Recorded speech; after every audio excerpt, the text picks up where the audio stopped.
Hey guys, welcome back. Today I'm going to cut some wood with my Husqvarna 572 there, and then I'm going to talk to you in between here and there a little bit about what I have learned doing firewood and what I was doing different if I was starting out and I had never done firewood before as like a side business. So let's get started. So guys, this is my 5th full season now of doing firewood, selling and delivering firewood, and I've learned so much over the last few years, trial and error, learning from other people, and I kind of wanted to talk to you about things that I would do differently, things I've learned, and maybe it'll help you if you're starting out, and maybe if you've already started, then maybe you could take what little information I have to give and take something from it. So if I was starting out doing firewood and I was never done firewood before, I have minimal experience doing firewood. As far as selling firewood, the first thing I think I would do is I would find somebody in your area who is what you would view as a successful firewood person, and I think I would just go and see what kind of wood they're making. Whether it's a giant company and they just sell a ton of firewood, and you look at them and you're like, wow, look at this is great firewood, like that stuff looks great, make your stuff look like that. Or if they're a big producer and you go there and their stuff looks like crap, go there and be like, look, that's how I'm going to beat you. I'm going to make better quality firewood than this. So quality is everything when you're trying to get started, and you don't have a reputation, you don't have customers. You need to work harder than somebody else, pretty much, because why would anybody go with you and count on you when they already know somebody else?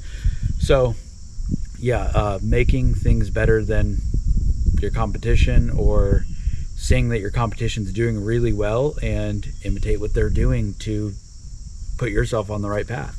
Second, when you're starting to get equipment to make your firewood, I would buy everything in the mindset of I can use it for something else. The chainsaws, you can only cut wood with those things.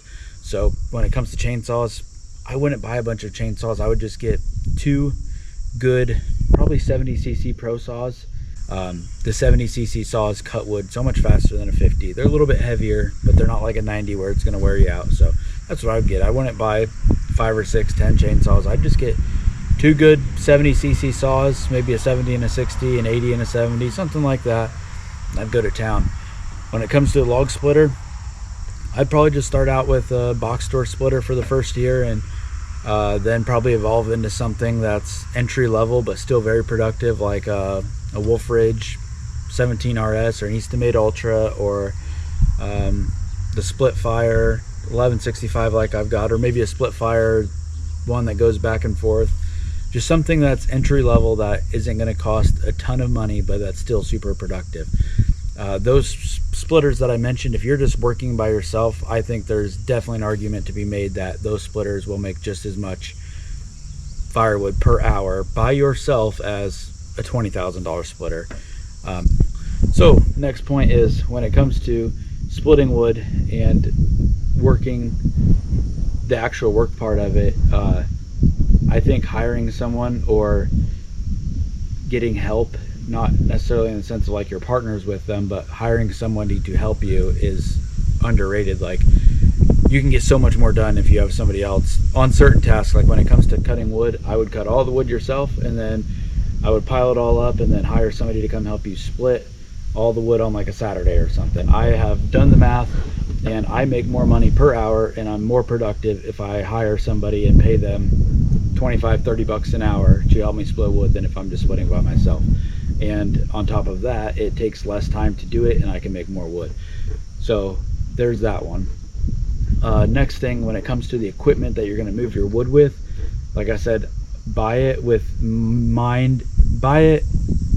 intentions to use it elsewhere, to where it's not just dedicated to firewood. And what I mean by that is, no matter what you buy, a tractor, a skid loader, an excavator, all of those are going to be, they help with the firewood, but it's really hard to justify buying a $20,000 or $30,000 piece of equipment that doesn't make firewood. It helps with it, but if you can use it elsewhere, it justifies the cost. And then in your downtime of firewood, you can use it elsewhere and make money with it. So whether you buy a tractor and you're like, I'm going to buy a bush hog with it and maybe do some side bush hogging, or you buy a skid loader and you're going to do some dirt work with it, whatever, buy something that you can use outside of firewood, because firewood, you can be really busy, but when you start off, if you want a good price for your firewood, you want to feel like you're making money, you're not going to just sell out. You know, if you price it super cheap, you probably will. But if you make a lot of firewood and you want a lot of money for it, likelihood is you're going to sell it all, but it's not going to sell overnight. It's going to take several months. And when I say a lot, I'm talking like 100 ricks plus. If you just make 20 ricks and you want a ton of money for it, you'll probably sell it all, and you'll sell it in a good amount of time. But it does take a long time. Not a long time, but it's going to take a winter to sell. And it just depends on your area, okay? Everybody's area is different, but at least for my area, if you want, you know, a premium price for your wood, it's going to take all winter to sell it if you want to sell 100 plus ricks. So get stuff that you can use elsewhere besides just firewood. That way you can justify it. When it comes to delivering firewood, you know, whether you just start out with a pickup truck, a dump trailer, a dump truck, whatever works best for you. You know, maybe you already have a really nice pickup truck and you want to just get a dump trailer. Any way to move the wood quicker to you and move the wood out quicker in bigger quantities, I guess.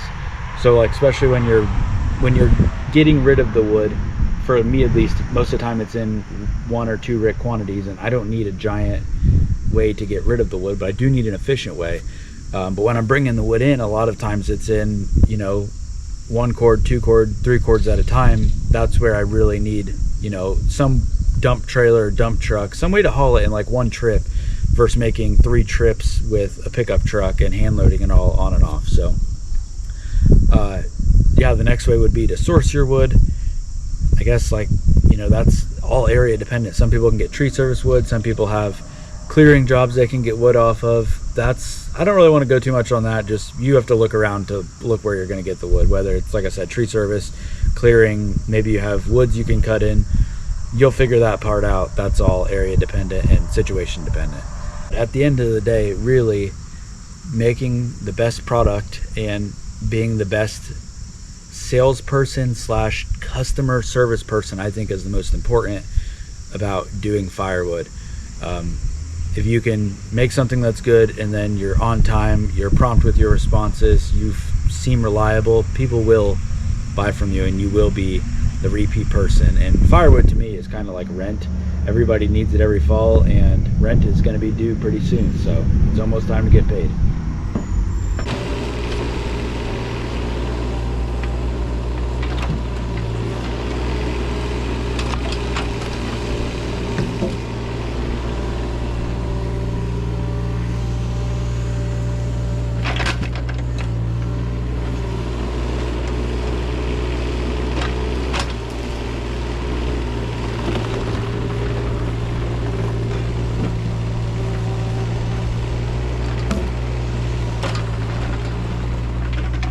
As I'm sorting these out, I also wanted to throw in a point too.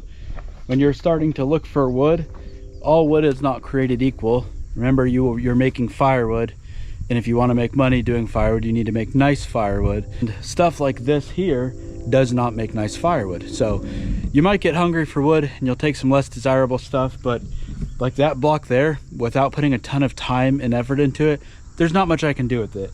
It's got a lot of twist in it, a lot of knots. I would have to cut it down and then cut it into a lot of pieces with the chainsaw so I could split it. Are there big splitters that would push through that and make it into not so good looking firewood? Yes, but it's just not worth my time. Like, if you can get good logs like that, why would you spend any time with this? So when you're looking for firewood, look for firewood that makes quick, good looking wood, not stuff you've got to spend forever with. Some of the big rounds, like, you know, your 30-inch stuff, if it's straight grained, it's going to take time to make the wood out of it, but it does make a ton of wood, so I'll mess with that stuff. But this big stuff that's got knots in it and branches on it, it's not worth messing with. I'm just going to burn it. Now, if you got a boiler or something, cool. Cut it into pieces, throw it in a boiler, but if you're here to make dollars per hour in profit, you're not making it on that stuff. Sure, you can, it's just going to be less. So I got all that laid out, and I'm going to cut these sycamore stuff, and then I'll noodle some of this maple that I've been working on. But that's the goal. I'm going to keep going.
All right, guys, so I got at least a cord cut up. There's probably half a rick already laying on the ground, and I think I have 3.5 or 4 extra baskets that need to be filled up.